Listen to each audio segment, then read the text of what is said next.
নন্দীগ্রামে বেআইনি বালি খাদানে জলে পড়ে গিয়ে মৃত্যু হয়েছে 7 বছরের নাবালিকা। নদীর চরে খেলা করার সময় জলাশয়ে পড়ে গিয়ে মৃত্যু হয়েছে। বোনকে জল থেকে তুলতে ঝাঁপ দেয় 10 বছরের তার দিদিও এবং সেও নাবালিকার দিদি এখন হাসপাতালে চিকিৎসাধীন।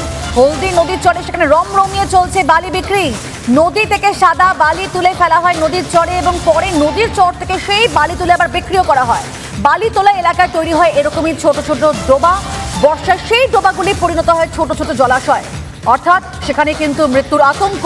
ছোট্ট পিঙ্কের মৃত্যুতে এলাকার শোকের ছায়া। স্থানীয় বাসিন্দা থেকে শুরু করে সেখানকার জেলা বিজেপি এবং তৃণমূল নেতৃত্ব কি জানিয়েছেন এই বিষয় নিয়ে শুনুন এক এক করে।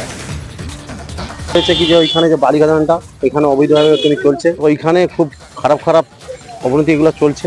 এগুলো আমি চাইছি যে প্রশাসনের কাছ থেকে প্রশাসনের দ্রুতভাবে স্টেপ নেয়।